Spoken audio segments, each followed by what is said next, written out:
Valuation. ನಾವು ಯಾವುದೇ ಒಂದು ಕಂಪ್ನಿನ ಕರೆಕ್ಟು ವ್ಯಾಲ್ಯೂ ಕಂಡುಹಿಡಿಬೇಕಂದ್ರೆ ನಾವು ಈ ವ್ಯಾಲ್ಯೂಯೇಷನ್ ಬಗ್ಗೆ ಅರ್ಥ ಮಾಡ್ಕೊಬೇಕು. ಆಮೇಲೆ ನಾವು ಸ್ಟಾಕ್ ಮಾರ್ಕೆಟಲ್ಲಿ ದುಡ್ಡು ಮಾಡಬೇಕಂದ್ರೂ ಕೂಡ ಈ ವ್ಯಾಲ್ಯೂಯೇಷನ್ ಬಗ್ಗೆ ಅರ್ಥ ಮಾಡ್ಕೊಬೇಕು. ಈ ವ್ಯಾಲ್ಯೂಯೇಷನ್ ಗೊತ್ತಿದ್ರೇ ನಾವು ಸ್ಟಾಕ್ ಮಾರ್ಕೆಟಲ್ಲಿ ದುಡ್ಡು ಮಾಡೋಕ್ಕಾಗುತ್ತೆ.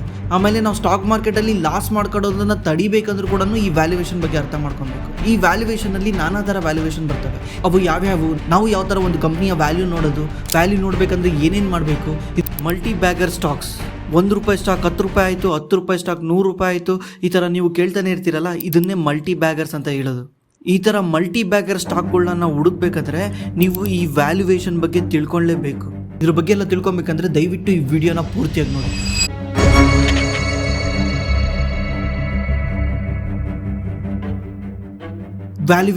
ವ್ಯಾಲ್ಯೂಯೇಷನಲ್ಲಿ ಮೊದಲನೇದಾಗಿ ಬರೋದು ಈ ಪಿ ಅಂದರೆ ಪ್ರೈಸ್ ಟು ಅರ್ನಿಂಗ್ ಅಂತ. ನಾನು ಆಲ್ರೆಡಿ ಇದ್ರ ಬಗ್ಗೆ 2-3 ವಿಡಿಯೋ ಮಾಡಿದ್ದೀನಿ. ಇದ್ರ ಬಗ್ಗೆ ಎಷ್ಟು ಮಾತಾಡಿದ್ರು ಕಮ್ಮಿನೇ. ಅಂದರೆ ನೀವೇನಾದರೂ ₹1 ದುಡಿಯೋಕ್ಕೆ ಎಷ್ಟು ರೂಪಾಯಿ ಕೊಡ್ತಿದ್ದೀರಾ ಅನ್ನೋದೇ ಅಕಸ್ಮಾತ್ ಒಂದು ಕಂಪ್ನಿಯ ಹತ್ತಿದೆ ಅಂದರೆ ನೀವು ₹1 ದುಡಿಯೋಕ್ಕೆ ಆ ಕಂಪ್ನಿಗೆ ₹10 ಪೇ ಮಾಡ್ತಿದ್ದೀರಾ ಅಂತ. ಇದು ಕ್ಲೀನಾಗಿ ಅರ್ಥ ಆಗಿಲ್ಲ ಅಂದರೆ ಇನ್ನೊಂದು ಎಕ್ಸಾಂಪಲ್ ತಗೊಳ್ಳಿ. ಈಗ ನೀವು ಬ್ಯಾಂಕಲ್ಲಿ ದುಡ್ಡು ಇಡ್ತೀರಾ. ನಾರ್ಮಲಿ ನಮ್ಮ ಹತ್ರ ದುಡ್ಡಿದ್ರೆ ನಾವೇನು ಮಾಡ್ತೀವಿ, ಯಾರಿಗಾನ ಇಂಟ್ರೆಸ್ಟ್ ಕೊಡ್ತೀವಿ. ಆ್ಯಕ್ಚುಲಿ ನಾನು ಅದನ್ನು ಪ್ರಮೋಟ್ ಮಾಡಲ್ಲ. ಇನ್ನೊಬ್ರಿಗೆ ಸಾಲ ಕೊಡೋದು, ಅವರಿಂದ ಇಂಟ್ರೆಸ್ಟ್ ತೊಗೊಳೋದು. ನಾವು ಇನ್ನೊಬ್ರಿಗೆ ಸಾಲ ಕೊಟ್ಟರೆ ನಾವು ಜಸ್ಟ್ ಅವರಿಂದ ಇಂಟ್ರೆಸ್ಟ್ ಮಾತ್ರ ಅರ್ನ್ ಮಾಡಲ್ಲ, ಅವ್ರ ಜೀವನ ಕೂಡ ಹಾಳು ಮಾಡ್ತೀವಿ. ಇದ್ರ ಬಗ್ಗೆ ನಾನು ಯಾವತ್ತಾದ್ರೂ ಒಂದು ವೀಡಿಯೋ ಮಾಡ್ತೀನಿ. ನಾವು ಈ ದುಡ್ಡನ್ನ ಬ್ಯಾಂಕಲ್ಲಿ ಹೋಗಿ FD ಇಡ್ತೀವಿ ಅಥವಾ RD ಇಡ್ತೀವಿ. ಈ ದುಡ್ಡು ಬ್ಯಾಂಕಲ್ಲಿ ಇಟ್ಟ ತಕ್ಷಣ ಬ್ಯಾಂಕು ನಮಗೆ ಇಂಟ್ರೆಸ್ಟ್ ಕೊಡುತ್ತೆ. ಎಷ್ಟು ಕೊಡುತ್ತೆ? ಎಕ್ಸಾಂಪಲ್ಗೆ ಈಗ 10% ಇಂಟ್ರೆಸ್ಟ್ ಕೊಡುತ್ತೆ ಅಂದ್ಕೊಳ್ಳಿ. ವರ್ಷಕ್ಕೆ 10% ಇಂಟ್ರೆಸ್ಟ್ ಕೊಡುತ್ತೆ. ನಾನು ₹1,00,000 ಇಟ್ಟಿದ್ದೀನಿ. ಇದಕ್ಕೆ ಬ್ಯಾಂಕ್ ನನಗೆ ವರ್ಷಕ್ಕೆ 10,000 ಇಂಟ್ರೆಸ್ಟ್ ಕೊಡುತ್ತೆ. ಈಗ ನನ್ನ ಇನ್ವೆಸ್ಟ್ಮೆಂಟ್ನ ಎಷ್ಟಾಯ್ತು ಹೇಳಿ? ಇದ್ರ ಕಂಡುಹಿಡಿಯೋದು ಹೆಂಗೆ ಅಂದರೆ, ನಮ್ಮದು ಇನ್ವೆಸ್ಟ್ಮೆಂಟ್ ಎಷ್ಟು ಹೇಳಿ? 1,00,000. ನನಗೆ ಬ್ಯಾಂಕ್ ಇಂಟ್ರೆಸ್ಟ್ ಕೊಡ್ತಿರೋದು 10,000. ಈಗ 1,00,000 ಡಿವೈಡೆಡ್ ಬೈ 10,000 ಮಾಡಿದ್ರೆ ಬರುತ್ತೆ. ಎಷ್ಟು ಬರುತ್ತೆ? 10 ಬರುತ್ತೆ. ಅಂದರೆ ನಾನು ಬ್ಯಾಂಕಲ್ಲಿ ಇನ್ವೆಸ್ಟ್ ಮಾಡಿರೋ ಎವ್ರಿ ₹10ಗೆ ಬ್ಯಾಂಕ್ ನನಗೆ ₹1 ಇಂಟ್ರೆಸ್ಟ್ ಕೊಡ್ತಾ ಇದೆ ಅಂತ ಅರ್ಥ. ಅದೇ ರೀತಿ ನೀವು ಒಂದು ರಿಯಲ್ ಎಸ್ಟೇಟಲ್ಲೂ ಎಕ್ಸಾಂಪಲ್ ತೊಗೊಳ್ಳಿ. ₹1 ಕೋಟಿ ಮನೆಗೆ, ಆ್ಯಕ್ಚುಲಿ ನಾನು ಬೆಂಗಳೂರದ ಎಕ್ಸಾಂಪಲ್ ತೊಗೊಳಲ್ಲ. ಬೆಂಗಳೂರದ ಎಕ್ಸಾಂಪಲ್ ತೊಗೊಂಡ್ರೆ ಒಂದು ಏರಿಯಾದಲ್ಲಿ ಒಂದೊಂದು ಪ್ರೈಸ್ ಇರುತ್ತೆ. ನಾನು ಸುಮ್ಮನೆ ಒಂದು ಜಿಲ್ಲೆ ಎಕ್ಸಾಂಪಲ್ ತೊಗೊಳ್ತೀನಿ. ಅಲ್ಲಿ ಏನಾದರೂ ನಾವು ₹1 ಕೋಟಿ ಮನೆ ಕಟ್ಟಿದ್ರೆ ನಮಗೆ ಒಂದು ₹30,000 ರೆಂಟ್ ಬರುತ್ತೆ. ಈಗ ನೀವೇ ಲೆಕ್ಕ ಮಾಡಿ, ನೀವು ಈ ₹30,000 ರೆಂಟ್ ದುಡಿಯೋಕ್ಕೆ, ತಿಂಗಳ ದುಡಿಯೋಕ್ಕೆ ಎಷ್ಟು ಇನ್ವೆಸ್ಟ್ ಮಾಡಿದ್ದೀರಾ ಅಂತ. ವರ್ಷಕ್ಕೆ ಲೆಕ್ಕ ಹಾಕ್ಬೇಕು ನಾವು, ತಿಂಗಳ ಲೆಕ್ಕ ಹಾಕೋಕ್ಕಾಗಲ್ಲ. ಇಲ್ಲಿ ಬ್ಯಾಂಕಲ್ಲಿ ಕೂಡ ವರ್ಷಕ್ಕೆ ಲೆಕ್ಕ ಹಾಕಿದ್ದು. ಈ 30,000 × 12 ಎಷ್ಟಾಗುತ್ತೆ? 3,60,000 ಆಗುತ್ತೆ. ಅಂದರೆ ನಾನು 1 ಕೋಟಿ ಇನ್ವೆಸ್ಟ್ ಮಾಡಿ ವರ್ಷ 3,60,000 ರೆಂಟ್ನ ಅರ್ನ್ ಮಾಡ್ತಾ ಇದ್ದೀನಿ ಅಂತ ಅರ್ಥ. ಇವಾಗ ಇದ್ರದ್ದು ಎಷ್ಟಾಯಿತು? ಇದ್ರದ್ದು 27 ಆಗುತ್ತೆ. ಅಂದರೆ ನಾನು ಈ ಮನೆಯಲ್ಲಿ ಎವ್ರಿ ₹1 ದುಡಿಯೋಕ್ಕೆ ನಾನು ₹27 ಇನ್ವೆಸ್ಟ್ ಮಾಡಬೇಕಾಗಿದೆ. ಇದನ್ನೇ ಪ್ರೈಸ್ ಟು ಅರ್ನಿಂಗ್ ಅಂತ ಅಂತಾರೆ. ಇವಾಗ ಇದೇ ಮನೆನ ನೀವು ಒಂದು 60 ಲಕ್ಷಕ್ಕೆ ಬೈ ಮಾಡಿದ್ರಿ. 60 ಲಕ್ಷಕ್ಕೆ ಯಾಕೆ ಬೈ ಮಾಡಿದ್ರಿ ಅಂದರೆ, ನಿಮಗೆ ಯಾವುದೋ ಈ ಪ್ರಾಪರ್ಟಿ ಸಿಕ್ಕಿದೆ, ಲಿಟಿಗೇಷನ್ ಪ್ರಾಪರ್ಟಿ. ಈ ಪ್ರಾಪರ್ಟಿನಲ್ಲಿ ಪ್ರಾಬ್ಲಮ್ ಇದೆ, ಏನೋ ಅಣ್ಣದಮ್ಮ ಕಿತ್ತಾಡಿದ್ದಾರೆ, ಏನೋ ಕೋರ್ಟಲ್ಲಿ ಕೇಸ್ ಇದೆ, ಇಂಥವನ್ನ ಲಿಟಿಗೇಷನ್ ಪ್ರಾಪರ್ಟಿ ಅಂತ ಹೇಳ್ತಾರೆ. ನೀವು ಈ ಥರದ್ದು ಯಾವುದೋ ಒಂದು ಪ್ರಾಪರ್ಟಿನ ಬೈ ಮಾಡಿದ್ರಿ 60 ಲಕ್ಷ ಕೊಟ್ಟು. ಇವಾಗ ನಿಮ್ಮದು ಎಷ್ಟಾಯ್ತು ಲೆಕ್ಕ ಹಾಕಿ. ಇಲ್ಲೂ ಕೂಡ ಸೇಮ್ ರೆಂಟಲ್ಲೇ ಬರುತ್ತೆ. ತಿಂಗಳ 30,000ನೇ ಬರ್ತಾ ಇದೆ. ಇಲ್ಲಿ ನಿಮ್ಮದು ಎಷ್ಟಾಯ್ತು ಹೇಳಿ? 16 ಆಯಿತು. 60 ಲಕ್ಷ ಡಿವೈಡೆಡ್ ಬೈ 3,06,000. ಅಂದರೆ ಇಲ್ಲಿ ನಿಮ್ಮದು ರೆಂಟಲ್ ಈಲ್ಡ್ ಎಷ್ಟಾಯ್ತು ಹೇಳಿ? 6% ಆಯಿತು. ಮುಂಚೆ ನೀವು ರೆಂಟಲ್ ಈಲ್ಡ್ ಸಿಗ್ತಾ ಇದ್ದಿದ್ದು ನಿಮಗೆ 3.6%. ಹಾಗಾದರೆ 1 ಕೋಟಿಗೆ 3,60,000 ಸಿಗ್ತಾ ಇದೆ ಅಂದರೆ 3.6%. ಇಲ್ಲಿ ನಿಮಗೆ 60 ಲಕ್ಷಕ್ಕೆ 3.6 ಸಿಗ್ತಾ ಇದೆ ಅಂದರೆ 6% ಸಿಕ್ತಂಗೆ ಆಯಿತು. ಈಗ ನಿಮಗೆ ಇದು ಒಳ್ಳೆ ಇನ್ವೆಸ್ಟ್ಮೆಂಟಾ ಬ್ಯಾಡ್ ಇನ್ವೆಸ್ಟ್ಮೆಂಟಾ? ಬಿಕಾಸ್ ಇಲ್ಲಿ ನೀವು ರಿಸ್ಕ್ ತೊಗೊಂಡಿದ್ದೀರಾ. ನಾನು ಕೋರ್ಟ್ ಕೆಲಸ ನೋಡ್ಕೊತೀನಿ, ಅದೇನಿದೆ ನೋಡ್ಕೊತೀನಿ ಅಂತ ನೀವು ಕ್ಯಾಲ್ಕುಲೇಷನ್ ಮಾಡಿದ್ದೀರಾ. ಇದು ಅಷ್ಟು ದೊಡ್ಡ ಪ್ರಾಬ್ಲಮ್ ಆಗಲ್ಲ ಅಂತ ನೀವು ಅನಲೈಸ್ ಮಾಡಿದ್ದೀರಾ, ನೀವು ಇನ್ವೆಸ್ಟ್ ಮಾಡಿದ್ದೀರಾ. ಇವಾಗ ನೀವು ಅಲ್ಲಿ ರಿಸ್ಕ್ ತೊಗೊಂಡು ಇನ್ವೆಸ್ಟ್ ಮಾಡಿರೋದ್ರಿಂದ ಅಕಸ್ಮಾತ್ ಹೋಮ್ ಲೋನ್ ಹಾಕ್ಸಿ ಮನೆ ತಗೊಂಡಿದ್ರೆ ಹೋಮ್ ಲೋನ್ 8%, 6% ಬರೀ ರೆಂಟೇ ಬರ್ತಾ ಇದೆ. ಬರೀ 2% ನೀವು ಕೈಯಿಂದ ಕಟ್ಟಬೇಕು. 2% ಕೈಯಿಂದ ಕಟ್ಟರೆ ಮನೆಯೇ ನಿಮ್ದಾಗೋಗುತ್ತೆ. ಆದರೆ ಇಲ್ಲಿ ರಿಸ್ಕ್ ಇದೆ. ಕಮ್ಮಿ ಸಿಗ್ತಾ ಇರೋದ್ರಿಂದ ಇಲ್ಲಿ ರಿಸ್ಕ್ ಇದೆ. ಇದೇ ರೀತಿಯೇ ಸ್ಟಾಕ್ ಮಾರ್ಕೆಟಲ್ಲಿ ಕೂಡ ನಾವು ಕಂಪ್ನಿಗಳದ್ದು ವ್ಯಾಲ್ಯೂಯೇಷನ್ ನೋಡ್ತೀವಿ, ವ್ಯಾಲ್ಯೂ ಮಾಡ್ತೀವಿ ಕಂಪ್ನಿಗಳದ್ದು. ಆ ವ್ಯಾಲ್ಯೂ ಮಾಡಬೇಕಾದ್ರೆ 2 ಥರ ವ್ಯಾಲ್ಯೂ ಮಾಡ್ತೀವಿ. ಒಂದು ವ್ಯಾಲ್ಯೂ, ಇನ್ನೊಂದು ಗ್ರೋತ್. ವ್ಯಾಲ್ಯೂ ಇನ್ವೆಸ್ಟಿಂಗ್ ಮತ್ತು ಗ್ರೋತ್ ಇನ್ವೆಸ್ಟಿಂಗ್ ಅಂತ ಕರೀತಾರೆ. ವರ್ಲ್ಡಲ್ಲೇ ಫೇಮಸ್ ಇನ್ವೆಸ್ಟರ್ಸ್ ಅಂತ ಕರೆಸ್ಕೊಡೋ ವಾರನ್ ಬಫೆಟ್ ಇರ್ಬೋದು, ನಮ್ಮ ಇಂಡಿಯಾದಲ್ಲಿ ರಾಕೇಶ್ ಜುಂಜುನ್ವಾಲಾ ಆಗಿರ್ಬೋದು, ಇವರೆಲ್ಲರೂ ವ್ಯಾಲ್ಯೂ ಇನ್ವೆಸ್ಟಿಂಗ್ ಮಾಡ್ತಾ ಇದ್ರು. ಈವನ್ ನಾನು ಕೂಡ ವ್ಯಾಲ್ಯೂ ಇನ್ವೆಸ್ಟಿಂಗೇ ಮಾಡೋದು. ವ್ಯಾಲ್ಯೂ ಇನ್ವೆಸ್ಟಿಂಗ್, ಗ್ರೋತ್ ಇನ್ವೆಸ್ಟಿಂಗ್ ವ್ಯತ್ಯಾಸ ಏನು ಅಂದರೆ, ವ್ಯಾಲ್ಯೂ ಇನ್ವೆಸ್ಟಿಂಗ್ ಅಂದರೆ ನಾನು ಅವಾಗಲೇ ಹೇಳಿದ್ನಲ್ಲ, ನಿಮಗೆ ಕಮ್ಮಿ ಪ್ರೈಸಲ್ಲಿ ರಿಯಲ್ ಎಸ್ಟೇಟ್ ಸಿಗ್ತಾ ಇದೆ, ಇದನ್ನು ನೀವು ಬೈ ಮಾಡಿದ್ದೀರಾ, ಬೈ ಮಾಡಿ ಇಟ್ಕೊಂಡಿದ್ದೀರಾ. ಬಿಕಾಸ್ ನಿಮಗೆ ಅಲ್ಲಿ ರಿಸ್ಕ್ ಇದೆ, ಅನ್ಸರ್ಟನಿಟಿ ಇದೆ, ಏನು ಬೇಕಿರೋ ಆಗ್ಬೋದು, ನೀವು ದುಡ್ಡು ಕಳ್ಕೊಳ್ಳೋ ಚಾನ್ಸು ಜಾಸ್ತಿ ಇದೆ. ಅದರಿಂದ ಅಲ್ಲಿ ಯಾರು ಬಂದು ಬೈ ಮಾಡ್ತಾ ಇಲ್ಲ, ಅದಕ್ಕೆ ನಿಮಗೆ ಕಮ್ಮಿ ರೇಟಿಗೆ ಸಿಕ್ಕಿದೆ. ಅದೇ ರೀತಿ ಇಲ್ಲಿ ಸ್ಟಾಕ್ ಮಾರ್ಕೆಟಲ್ಲಿ ಕೂಡ ಅದೇ ರೀತಿ ಆಗುತ್ತೆ. ಇಲ್ಲಿ ಒಂದೊಂದು ಸಲ ಏನಾಗುತ್ತೆ, ಕಂಪ್ನಿ ಕಂಪ್ಲೀಟ್ಲಿ ಲಾಸ್ ಅಲ್ಲ. ಕಂಪ್ನಿ ಗ್ರೋ ಆಗ್ತಾ ಇರುತ್ತೆ. ಒಂದ್ಸಲ ಏನಾಗುತ್ತೆ, ಕಂಪ್ನಿದು ಗ್ರೋತ್ ಸ್ಟಾಪ್ ಆಗುತ್ತೆ. 1 ವರ್ಷ, 1.5 ವರ್ಷ, 2 ವರ್ಷ ಕಂಪ್ನಿದು ಗ್ರೋತ್ ಸ್ಟಾಪ್ ಆಗುತ್ತೆ. ಕಂಪ್ನಿದು ಅರ್ನಿಂಗ್ಸ್ ಇಂಪ್ರೂವ್ ಆಗ್ತಾ ಇರಲ್ಲ. ಲಾಸ್ಟ್ 2 ವರ್ಷದಿಂದ ಏನು ಪ್ರಾಫಿಟ್ ಮಾಡಿರ್ತಾನೋ ಅದಕ್ಕಿಂತ ಕಮ್ಮಿ ಮಾಡ್ತಾ ಇರ್ತಾನೆ. ಅವಾಗ ಏನಾಗುತ್ತೆ, ತುಂಬ ಜನ ಇನ್ವೆಸ್ಟರ್ಸು ಆ ಕಂಪ್ನಿಗಳಿಂದ ವಾಪಸ್ ಬರ್ತಾರೆ. ಆ ಕಂಪ್ನಿನ ಸೆಲ್ ಮಾಡಿ ವಾಪಸ್ ಬರ್ತಾರೆ. ಹೊಸ ಇನ್ವೆಸ್ಟರ್ಸ್ ಅದಕ್ಕೆ ಎಂಟ್ರಿ ಆಗಲ್ಲ, ಯಾಕಂದರೆ ಆ ಕಂಪ್ನಿ ಹತ್ರ ಗ್ರೋತ್ ಇಲ್ಲ ಅಂತ. ಅವಾಗ ಆ ಕಂಪ್ನಿದು ಶೇರ್ ಪ್ರೈಸು ತುಂಬ ಕೆಳಗೆ ಬಂದಿರುತ್ತೆ. ನಾವು ಅಂಥ ಟೈಮಲ್ಲಿ ಹೋಗಿ ಇನ್ವೆಸ್ಟ್ ಮಾಡಿದಾಗ ನಮ್ಮ ಹತ್ರ ಒಂದು ಅನ್ಸರ್ಟನಿಟಿ ಇದೆ. ಏನಂದರೆ ಈ ಕಂಪ್ನಿ ವಾಪಸ್ ಪ್ರಾಫಿಟ್ ಮಾಡಿ ಮೇಲೆ ಹೋಗ್ತಾನೆ ಇಲ್ಲೋ ಗೊತ್ತಿಲ್ಲ. ಅದೇ ರೀತಿ ಈ ಕಂಪ್ನಿ ಮುಂದೆ ಯಾವ ಥರ ಗ್ರೋ ಆಗ್ತಾನೆ ಅಂತ ಗೊತ್ತಿಲ್ಲ. ಬಟ್ ನಾವು ಇದನ್ನು ಕ್ಲೀನಾಗಿ ಅನಲೈಸ್ ಮಾಡಿ, ನಾನೇನಾದರೂ ಇನ್ವೆಸ್ಟ್ ಮಾಡ್ತಿದ್ದೀನಿ ಅಂದರೆ ನಾನು ಅನಲೈಸ್ ಮಾಡ್ತೀನಿ, ಇಲ್ಲ ಈ ಕಂಪ್ನಿ 2 ವರ್ಷದಿಂದ ಏನು ಪ್ರಾಫಿಟ್ ಮಾಡಿದ್ನಲ್ಲ ಅದಕ್ಕೆ ವಾಪಸ್ ಬರ್ತಾನೆ, ಅದರಿಂದ ಮತ್ತೆ ಗ್ರೋ ಆಗ್ತಾನೆ, ಇಟ್ ಟೇಕ್ ಟೈಮ್ ಅಂತ ನಾನು ಅನಲೈಸ್ ಮಾಡಿ ಇನ್ವೆಸ್ಟ್ ಮಾಡ್ತೀನಲ್ಲ, ಇದನ್ನು ವ್ಯಾಲ್ಯೂ ಇನ್ವೆಸ್ಟಿಂಗ್ ಅಂತ ಕರೀತಾರೆ. ಇನ್ನೊಂದು ಬರುತ್ತೆ ಗ್ರೋತ್ ಇನ್ವೆಸ್ಟಿಂಗ್ ಅಂತ. ಗ್ರೋತ್ ಇನ್ವೆಸ್ಟಿಂಗ್ ಅಂದರೆ ಈ ಕಂಪ್ನಿಗಳು ಆಲ್ರೆಡಿ ಗ್ರೋ ಆಗ್ತಿರ್ತವೆ. ಈಗ ಎಕ್ಸಾಂಪಲ್ ನೀವೇ ನೋಡಿರ್ತೀರ, ಈಗ ರಿನ್ಯೂವಬಲ್ ಸೆಕ್ಟರ್ ಇಂಡಸ್ಟ್ರಿದು ಸ್ಟಾಕ್ ಕಂಪ್ನಿಗಳದ್ದು PE ಎಷ್ಟೊಂದಿದೆ, ಅದೇ ರೀತಿ ಎಲೆಕ್ಟ್ರಿಕ್ ವೆಹಿಕಲ್ ಕಂಪ್ನಿಗಳದ್ದು ಎಷ್ಟೊಂದಿದೆ. ಈ ಥರ ಕಂಪ್ನಿಗಳು ಗ್ರೋ ಆಗ್ತಿರುತ್ತಲ್ಲ, ಕಂಪ್ನಿಗಳದ್ದು ಪ್ರೊಜೆಕ್ಷನ್ ಕ್ಲೀನಾಗಿ ಕಾಣ್ತಾ ಇದೆ. ಇದು ಗ್ರೋ ಆಗ್ತಿರೋ ಕಂಪ್ನಿಗಳದ್ರಲ್ಲಿ ಎಲ್ಲರಿಗೂ ಗೊತ್ತಿರುತ್ತೆ ಈ ಕಂಪ್ನಿ ಗ್ರೋ ಆಗುತ್ತೆ ಅಂತ. ಆಲ್ರೆಡಿ ವ್ಯಾಲ್ಯೂನ ಡಿಸ್ಕವರ್ ಮಾಡಿಬಿಟ್ಟಿದ್ದಾರೆ ಇಲ್ಲಿ. ಇದರಿಂದ ಎಲ್ಲರೂ ನನಗೆ ಬೇಕು ಅಂತ ಬೈ ಮಾಡಿದಾಗ ಆಟೋಮೆಟಿಕ್ಲಿ ಈ ಕಂಪ್ನಿದು PE ಜಾಸ್ತಿ ಇರುತ್ತೆ, ಈ ಕಂಪ್ನಿದು ವ್ಯಾಲ್ಯೂಯೇಷನ್ ಜಾಸ್ತಿ ಇರುತ್ತೆ. ಯಾಕಂದರೆ ಇಲ್ಲಿ ಅನ್ಸರ್ಟನಿಟಿ ತುಂಬ ಕಮ್ಮಿ ಇದೆ, ಇಲ್ಲಿ ಅನ್ಸರ್ಟನಿಟಿ ತುಂಬ ಜಾಸ್ತಿ ಇದೆ. ಎಂಡ್ ಆಫ್ ದ ಡೇ ಒಂದು ಕಂಪ್ನಿ ಮೇಲೆ ಹೋಗ್ಬೇಕಂದ್ರೆ ಅಲ್ಲಿ ಗ್ರೋತ್ ಇರಲೇಬೇಕು. ಅರ್ನಿಂಗ್ಸ್ ಗ್ರೋತ್ ಇಲ್ಲ ಅಂದರೆ ಯಾವ ಕಂಪ್ನಿನೂ ಮೇಲೆ ಹೋಗೋಕ್ಕೆ ಚಾನ್ಸೇ ಇಲ್ಲ. ಆದರೆ ವ್ಯಾಲ್ಯೂನಲ್ಲಿ ನಾವು ಕಂಪ್ನಿದು ವ್ಯಾಲ್ಯೂ ನೋಡಿ ಇನ್ವೆಸ್ಟ್ ಮಾಡ್ತೀವಿ. ಆ ಕಂಪ್ನಿದು ಜಾಸ್ತಿ PE ಇದ್ದರೆ ನಾವು ಇನ್ವೆಸ್ಟ್ ಮಾಡಲ್ಲ, ಯಾಕಂದರೆ over a period of time ನಾವು ಅಷ್ಟೊಂದು ದುಡ್ಡು ಮಾಡೋಕ್ಕಾಗಲ್ಲ ಕಂಪೇರ್ ಟು ಗ್ರೋತ್ ಇನ್ವೆಸ್ಟಿಗೆ. ಗ್ರೋತ್ ಇನ್ವೆಸ್ಟ್ ಏನಂದರೆ ಆಲ್ರೆಡಿ ಎಲ್ಲರಿಗೂ ಗೊತ್ತು, ಆಲ್ರೆಡಿ ಹಿಂದೂಸ್ತಾನ್ ಯೂನಿಲಿವರ್ ಪ್ರತಿಯೊಬ್ಬರು ಮನೇಲಿ ಯೂಸ್ ಮಾಡ್ತಾರೆ ಅಂತ ಎಲ್ಲರಿಗೂ ಗೊತ್ತು, ಅದಕ್ಕೆ ಅದ್ರ PE ಜಾಸ್ತಿ ಇದೆ. ಅದೇ ರೀತಿ ಡಾಬರ್ದು, ಅದೇ ರೀತಿ ಈಚರ್ ಮೋಟರ್ದು, ಅದೇ ರೀತಿ ಮಾರುತಿದು ಎಲ್ಲರಿಗೂ ಗೊತ್ತು, ಅದಕ್ಕೆ ಅದ್ರ PE ಜಾಸ್ತಿ ಇದೆ. ಅದೇ ಅನ್ಡಿಸ್ಕವರ್ ಕಂಪ್ನಿಗಳು ಇರ್ತವೆ, ಆ ಕಂಪ್ನಿನ ಡಿಸ್ಕವರೇ ಮಾಡಿರಲ್ಲ ಇನ್ನು ಮಾರ್ಕೆಟು, ಇನ್ನು ಕಂಪ್ನಿ ಅಷ್ಟೊಂದು ಗ್ರೋ ಆಗಿರಲ್ಲ, ಫ್ಯೂಚರಲ್ಲಿ ಗ್ರೋ ಆಗ್ಬೋದು ಅಂತ ನಾವು ಇನ್ವೆಸ್ಟ್ ಮಾಡಿರ್ತೀವಿ ಅಂಥ ಕಂಪ್ನಿಗಳು. ಈಗ ಎಕ್ಸಾಂಪಲ್ ಒಂದು ಕಂಪ್ನಿದು EPS 10 ರೂಪಾಯಿ ಇದೆ. EPS ಇದೆಲ್ಲನೂ ನಾನು ಆಲ್ರೆಡಿ ಎಕ್ಸ್ಪ್ಲೇನ್ ಮಾಡಿದ್ದೀನಿ. ನೀವು ಅದನ್ನು ನೋಡಿಲ್ಲ ಅಂದರೆ ಆ ವಿಡಿಯೋ ನೋಡ್ಕೊಂಬನ್ನಿ. ಆ ವಿಡಿಯೋ ನಿಮಗೆ ಇಲ್ಲಿ ಐ ಬಟನಲ್ಲಿ ಬರುತ್ತೆ.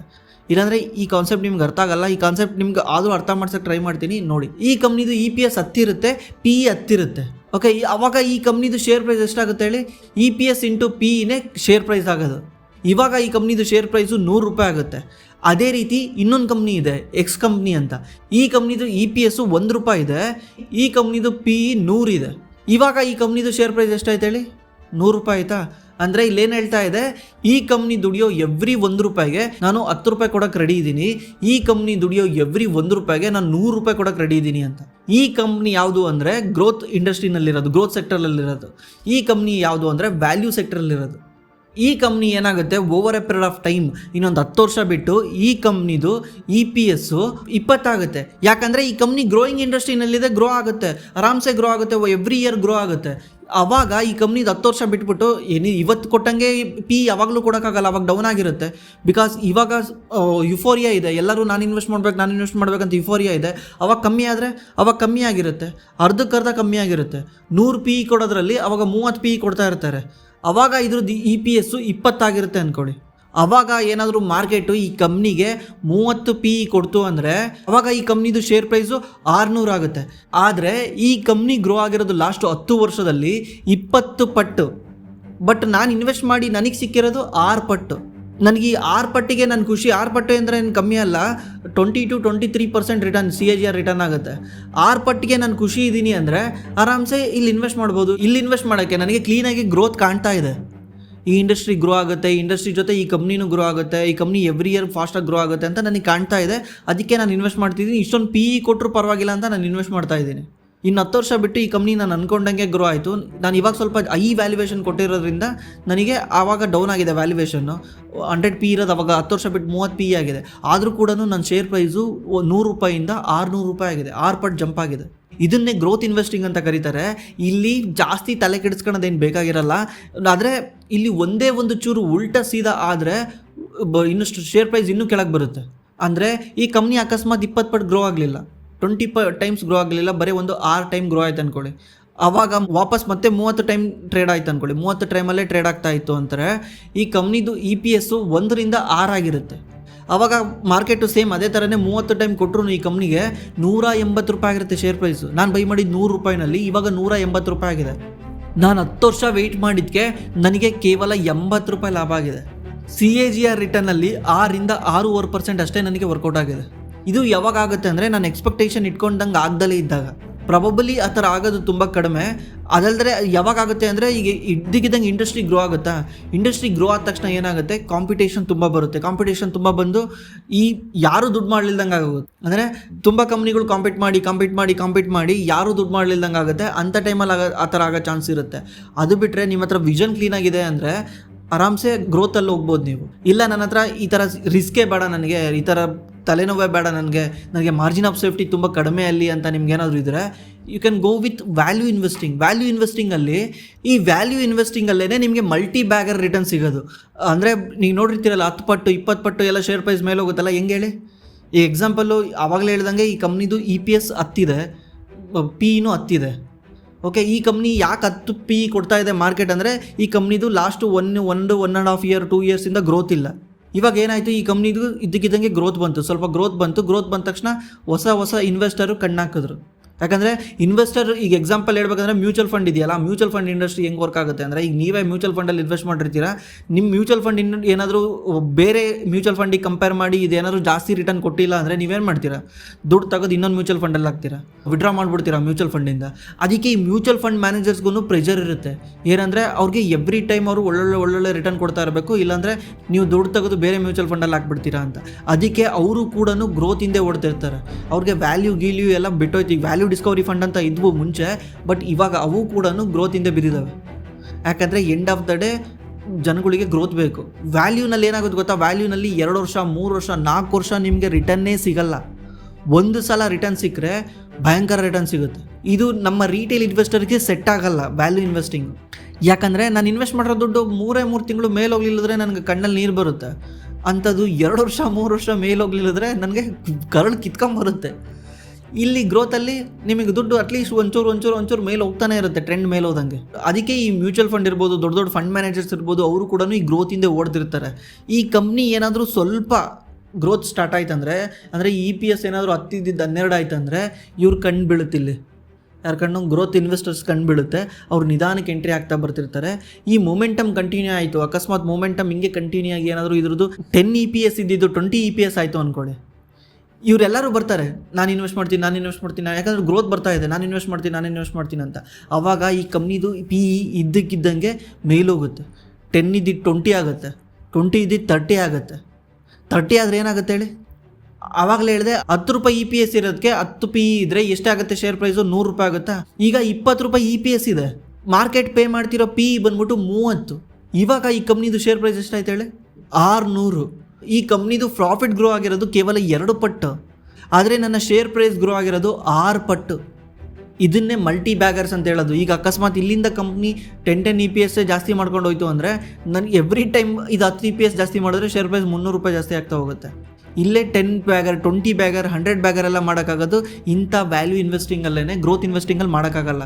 ಗ್ರೋತ್ ಇನ್ವೆಸ್ಟಿಂಗಲ್ಲಿ ಪ್ರಾಬ್ಲಮ್ ಏನಂದರೆ ಆಲ್ರೆಡಿ ಮಾರ್ಕೆಟಿಗೆ ಗೊತ್ತಾಗಿರುತ್ತೆ, ಆಲ್ರೆಡಿ ಈ ಸ್ಟಾಕ್ಸ್ ಚೆನ್ನಾಗಿದೆ, ಈ ಸ್ಟಾಕ್ ಮೇಲೆ ಹೋಗ್ತಾ ಇದೆ, ಈ ಸ್ಟಾಕ್ ಒಳ್ಳೆ ಹಾಟ್ ಸೆಕ್ಟರಲ್ಲಿದೆ ಅಂತ. ನಾನು ಪ್ರಾಬಬಲಿ ಈ IP ಇರೋ ಕಂಪ್ನಿಗಳಲ್ಲಿ ಕೈ ಹಾಕಲ್ಲ. ನನಗೆ ಅಷ್ಟೊಂದು ಗ್ರೋತ್ ಬರಲಿಲ್ಲದ್ರೂ ಪರವಾಗಿಲ್ಲ, ನಾನು ಯಾವುದನ್ನ ವ್ಯಾಲ್ಯೂ ಇನ್ವೆಸ್ಟಿಂಗ್ ಮಾಡಿ, ಇಲ್ಲಿ ಮಾರ್ಜಿನ್ ಆಫ್ ಸೇಫ್ಟಿ ತುಂಬ ಜಾಸ್ತಿ ಇರುತ್ತೆ ವ್ಯಾಲ್ಯೂನಲ್ಲಿ. ಯಾಕಂದರೆ ಈಗ already loss making company, already down ಆಗಿರೋ ಕಂಪ್ನಿ, ಡೌನ್ ಆಗಿದೆ ಅಷ್ಟೊಂದು, ಇನ್ನೂ ಎಷ್ಟು ಡೌನ್ ಆಗುತ್ತೆ? ಮ್ಯಾಕ್ಸಿಮಮ್ ಇನ್ನೂ ಎಷ್ಟು ಡೌನ್ ಆಗ್ಬೋದು? ಮಾರ್ಕೆಟ್ ಬಿದ್ದರೆ ಇದು ಅಷ್ಟೊಂದು ಡೌನ್ ಆಗಲ್ಲ, ಇದಿನ್ನೂ ಡೌನ್ ಆಗುತ್ತೆ. ವ್ಯಾಲ್ಯೂ IP ಇರೋ ಕಂಪ್ನಿಗಳು ಇನ್ನೂ ಡೌನ್ ಆಗ್ತವೆ. ಯಾಕಂದರೆ ಸೆಲ್ ಮಾಡಿ ಹೋಗ್ಬಿಟ್ಟಿದಾರಲ್ಲ, ಇದರಲ್ಲಿ ಸೆಲ್ಲರ್ಸೇ ಇಲ್ಲ. ಇದ್ರಾಗ ಹೊಸ್ದಾಗಿ ಬರಬೇಕಾಗಿರೋದು ಬೈಯರ್ಸು. ಇಲ್ಲಿ ಹೊಸ್ದಾಗಿ ಬೈಯರ್ಸ್ ಹೋಗಿರ್ತಾರಲ್ಲ, ಅವ್ರು ಸೆಲ್ ಮಾಡಿ ಹೊರಗೆ ಬರಬೇಕು ಮಾರ್ಕೆಟ್ ಡೌನ್ ಆದರೆ. ಒಂದೊಂದು ಸಲ ಏನಾಗುತ್ತೆ, ಇಲ್ಲಿ ವ್ಯಾಲ್ಯೂ ಟ್ರ್ಯಾಪ್ ಆಗುತ್ತೆ, ವ್ಯಾಲ್ಯೂ ಟ್ರ್ಯಾಪ್ ಅಂತ ಕರೀತಾರೆ. ಇಲ್ಲೂ ವ್ಯಾಲ್ಯೂ ಟ್ರ್ಯಾಪ್ ಆಗುತ್ತೆ. ನಾನು ಸಿಗಾಕೊಂಡಿದ್ದೀನಿ ಮುಂಚೆ ತುಂಬ ಕಂಪ್ನಿಗಳಲ್ಲಿ ಹೋಗಿ ಇನ್ವೆಸ್ಟ್ ಮಾಡಿ. ಏನಂದರೆ ನನಗನ್ನಿಸ್ತಿತ್ತು ಈ ಕಂಪ್ನಿ ತುಂಬ ವ್ಯಾಲ್ಯೂ ಇದೆ, ಈ ಕಂಪ್ನಿ ಅಷ್ಟೊಂದು ಪ್ರಾಫಿಟ್ ಮಾಡ್ತಾ ಇದೆ, ಅಷ್ಟೊಂದು ಒಳ್ಳೆ ROE ಇದೆ, ಎಲ್ಲ ಇದೆ, ಬಟ್ ಈ PE ಯಾಕೆ ಇಷ್ಟು ಕಮ್ಮಿ ಇದೆ, ಹಂಗಿದ್ರೆ ಈ ಕಂಪ್ನಿ ಚೀಪಾಗಿ ಸಿಗ್ತಾ ಇದೆ ಅಂತ ಹೋಗಿ ಇನ್ವೆಸ್ಟ್ ಮಾಡ್ತೀವಿ. ಬಟ್ ಆದರೆ ನಾವು ಆ ಕಂಪ್ನಿನಲ್ಲಿ ಸಿಗಾಕೊಂತೀವಿ. ಆ ಕಂಪ್ನಿ ಫ್ರಾಡುಲೆಂಟ್ ಕಂಪ್ನಿ ಆಗಿರುತ್ತೆ, ಆ ಕಂಪ್ನಿ ವರ್ಸ್ಟ್ ಆಗಿರುತ್ತೆ, ಆ ಕಂಪ್ನಿನಲ್ಲಿ ನಿಜವಾದ ಪ್ರಾಫಿಟ್ ಇರಲ್ಲ, ಸುಮ್ಮನೆ ಶೋ ಮಾಡಿರ್ತಾನೆ, ಪ್ರಾಫಿಟ್ನ ರಿಗ್ ಮಾಡಿರ್ತಾನೆ. ಇದರಿಂದ ಏನಾಗಿರುತ್ತೆ, ಮಾರ್ಕೆಟ್ ಈ ಕಂಪ್ನಿಗೆ ಒಳ್ಳೆ ಪ್ರೈಸ್ ಕೊಟ್ಟಿರಲ್ಲ. ಎಕ್ಸಾಂಪಲ್ ಹೇಳ್ಬೇಕಂದ್ರೆ ಈಗ ಬ್ರೈಟ್ಕಾಮ್ ಇಂಡಸ್ಟ್ರಿ, ನೀವು ಬ್ರೈಟ್ಕಾಮ್ ಇಂಡಸ್ಟ್ರಿದು ತೆಗೆದು ನೋಡಿ, ಅದ್ರದ್ದು ಸ್ಟಾಕ್ PE 1.34 ಇದೆ. ಅದ್ರದ್ದು ಬುಕ್ ವ್ಯಾಲ್ಯೂ 34 ಇದೆ, ಶೇರ್ ಪ್ರೈಸ್ ಬರೀ 9 ಇದೆ. ಕಂಪ್ನಿದು ROE 22 ಇದೆ, ROC 30 ಇದೆ. ಕಂಪ್ನಿದು last year net profit 1400 crores ಇದೆ. ಏನು ಚೆನ್ನಾಗಿಲ್ಲ ಈ ಕಂಪ್ನಿನಲ್ಲಿ, ಎಲ್ಲ ಚೆನ್ನಾಗಿದೆ. ಆದರೆ ಈ ಕಂಪ್ನಿ ಫ್ರಾಡಲೆಂಟ್ ಕಂಪ್ನಿ. ಈಗ ಹೋಗಿ ಯಾರನ್ನ ಈ ಥರ ಫಸ್ಟಾಗಿ ಫಂಡಮೆಂಟಲ್ ಅನಾಲಿಸಿಸ್ ಗೊತ್ತಿರೋರು, ಈ PE ಗೊತ್ತಿರೋರು, ಈಗ ಯಾರನ್ನ ನಾನು ವಿಡಿಯೋ ನೋಡ್ಕೊಂಡು ಹೋಗಿ ಕಮ್ಮಿ PE ಇದ್ದರೆ ಇದು ಒಳ್ಳೆ ಕಂಪ್ನಿ ಅಂತ ಹೋಗಿ ಯಾರನ್ನ ಬೈ ಮಾಡ್ತಾರಲ್ಲ, ಅಂಥವ್ರು ಸಿಗಾಕೊಂಬಿಡ್ತಾರೆ. ಯಾಕಂದರೆ ಈ ಕಂಪ್ನಿ ವರ್ಸ್ಟ್ ಕಂಪ್ನಿ. ಆ್ಯಕ್ಚುಲಿ ಯಾವುದೇ ಒಂದು ಶೇರ್ ಪ್ರೈಸ್ ಮೇಲೋಗ್ಬೇಕಂದ್ರೆ ಎರಡೇ ರೀಸನಿಂದ ಮೇಲೋಗೋಕ್ಕಾಗುತ್ತೆ. ಒಂದು ಕಂಪ್ನಿ ಮಾಡೋ ಅರ್ನಿಂಗ್ ಗ್ರೋತಿಂದ, ಅಂದರೆ ಕಂಪ್ನಿ ಮಾಡೋ profit year on year growth ಆಗೋದ್ರಿಂದ 20% ಗ್ರೋತ್ ಆದರೆ ಶೇರ್ ಪ್ರೈಸ್ ಕೂಡ 20% ಹೋಗಬೇಕು, 30% ಗ್ರೋತ್ ಆದರೆ ಶೇರ್ ಪ್ರೈಸ್ ಕೂಡ 30% ಹೋಗಬೇಕು. ಆದರೆ ಒಂದೊಂದು ಸಲ ಏನಾಗುತ್ತೆ, PE ಎಕ್ಸ್ಪ್ಯಾನ್ಷನ್ ಆಗುತ್ತೆ. ಆದರೆ ಹೇಳಿದ್ನಲ್ಲ 10 PE ಇರೋದು 20 PE ಆಗುತ್ತೆ, 20 PE ಇರೋದು 30 PE ಆಗುತ್ತೆ. ಇದರಿಂದನೂ ಕೂಡ ಶೇರ್ ಪ್ರೈಸ್ ಮೇಲೋಗುತ್ತೆ. ಯಾಕಂದರೆ ಜನಗಳು ಹೈ ವ್ಯಾಲ್ಯೂಯೇಷನ್ ಕೊಡೋಕೆ ರೆಡಿ ಇರ್ತಾರೆ, ಪ್ರೀಮಿಯಂ ಕೊಡೋಕೆ ರೆಡಿ ಇರ್ತಾರೆ, ಪ್ರೀಮಿಯಂ ಕೊಡ್ತಾಣಕ್ಕೆ ರೆಡಿ ಇರ್ತಾರೆ. ಇದರಿಂದ ಕಂಪ್ನಿದು ವ್ಯಾಲ್ಯೂಯೇಷನ್ ಜಾಸ್ತಿ ಆಗುತ್ತೆ. ಆ್ಯಕ್ಚುಲಿ ಈ ಥರ ಕಮ್ಮಿ PE ಇರೋ ಕಂಪ್ನಿಗಳು ಜಾಸ್ತಿ PE ಆಗಬೇಕಂದ್ರೆ ಸುಮ್ಮನೆ ಆಗೋಕ್ಕಾಗಲ್ಲ.